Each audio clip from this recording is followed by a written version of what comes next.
Hey guys, welcome back to the channel. In this video, we're going to go over some technical analysis on ZNOG, ticker symbol ZNOG. It's going to be a little bit more in depth than we normally do, not just the 180-day 4-hour time frame. We're going to go over the daily chart, the yearly chart, and the daily chart will go back from dating back to 2023 to basically this past Friday.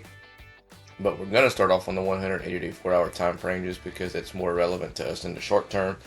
And so we want to take a look at that. So a lot of talk of, is ZNOG going up? Is ZNOG going down?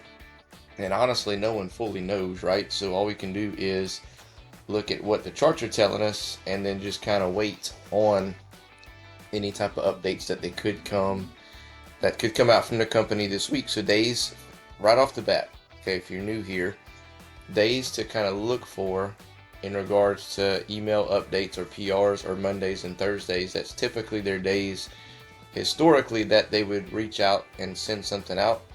They have sometimes sent something out on Wednesdays, not typical, but looking back at their PRs or whatever, Wednesdays sometimes, but typically Mondays, Thursdays, and a lot of the times it's sometimes later afternoon or early morning. So it's just kind of hard to tell because you're on a whole different time frame, time zone, and everything of from the U.S. to Israel. So whenever they release it, it's going to be more or less of like I said, a lot. It's going to be either early afternoon, later afternoon, whatever. So okay, so with that being said, let's take a look at the 180-day 4-hour time frame updated fib levels, which are pretty similar to what they were before, but just kind of moved everything over. The low is still 3 cents.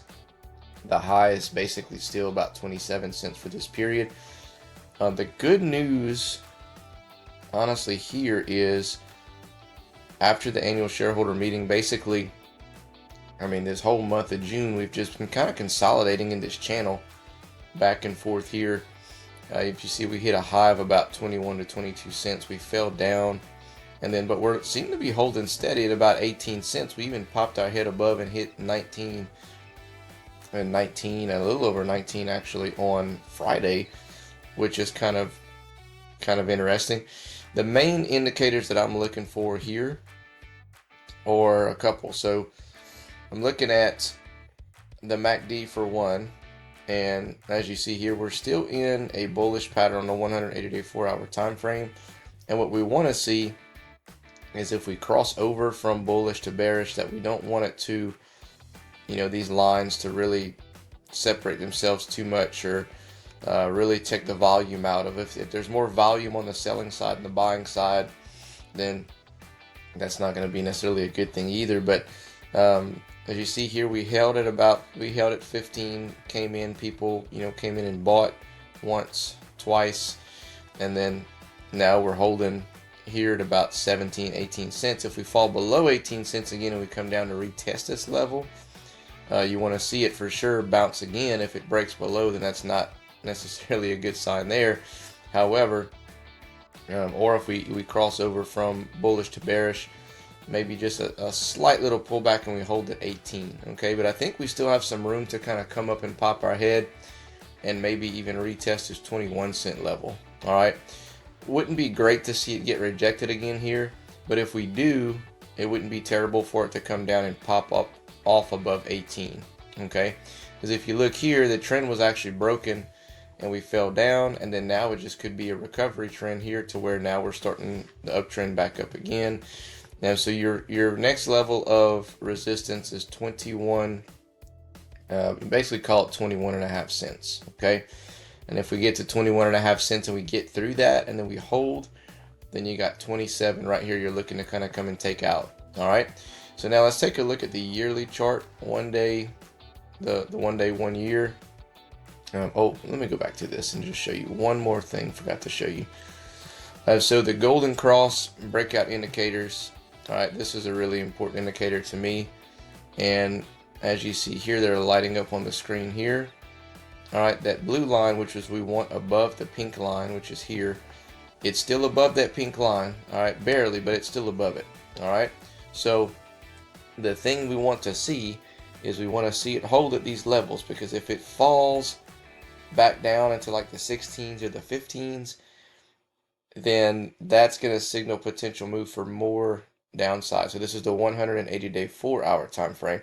But I'm going to tell you why it's potentially not that big of a deal if it does that and comes down to 15 as long as it holds. Because if you look at the 1-year chart in comparison to what we just saw in the 180-day 4-hour time frame, these lines are much more further apart, which means you have more room for a little bit of a pullback before we need to really fully recover. Okay, so technically it could actually fall down and hit 15 cents again. 15 cents or even a little bit lower, and then as long as it bounces off of that and starts recovering, then the yearly chart lines may not ever cross to signal that we're coming down. Here's another big thing on the yearly chart. Look at this here. We just crossed over from bearish to bullish. Okay, just now on the yearly chart. All right, on the 1-day, 1-year chart. And as you see what happened the last time we crossed over from bearish to bullish, we went from 7 or 8 cents all the way to about 21 cents. So that can be kind of big here. All right, is if we get some buying pressure and we start coming in with some volume, we could start pushing up. Again, 21.5 cents is what you want to look at and see if we can take it out in order to make this move back to the upside. This this chart kind of looks like a cryptocurrency chart. It almost looks like Ethereum or Bitcoin. It's like big spike, pullback, big spike, pullback, big spike, pullback. Pretty wild. So here's the daily chart dating back from 2023 all the way to this past Friday, and kind of similar to that yearly chart, we're still in good shape as far as the golden cross breakout indicators are above where they need to be.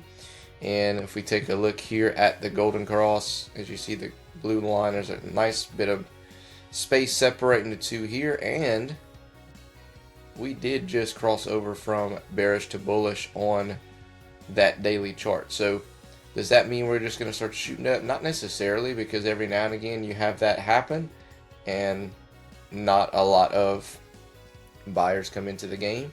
As you can see, like this for example, it did cross over and we ended up just consolidating. Okay, so that's the thing to kind of watch for, is as we do cross over, again, 21.5 cents in my opinion is a big level that it needs to take out in order for us to confirm that we're going to continue to move higher and retest the most recent high of 27 cents. If we come up to 21.5 and we get rejected and we start coming down, not going to look too great on the technical side. So that's the big number to look at in my opinion. If we get above 21.5 cents, and then if we start consolidating from there, that's still not terrible. If we get above there and just start going sideways while we wait, not a terrible thing. But again, this is all dependent. The big price movement is all dependent on what they come out with and tell you. All right, and if they come out with an update saying there's, they've had issues, there's more delays, yada yada yada, it's going to be the same story of it's going to start falling down again. Okay, then you want to look for 3 cents to be your bottom. If they come out and say something extremely positive or do a press release, then I don't know what can happen. It can start probably going pretty crazy from there. But just keep in mind, the annual shareholder meeting, they did have an actual somewhat positive, actually really positive compared to the last years of their the ACM, of saying they've encountered a large amount of hydrocarbons. Just that in general is extremely positive for them to come out and say that. They still haven't released the testing results of the gas that they sent back off, and now as they started to do that, obviously they, their country decided to go to war again, and so obviously you're going to have some issues there as far as that's going to be some delays. But anyway, just keep an eye on it Monday, Thursday, and if there's no news coming back on this week at all by the time Friday comes, that's when I would really watch for the price to start kind of maybe coming down and start retesting that level if we don't get anything there. So, but anyway, anything could happen at this point. So if you're new here, again, Monday, Thursday. If you're not new here, you know the drill.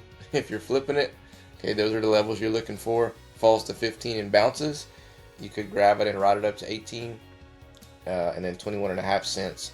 If it gets above there and holds, you might have some more room for upside.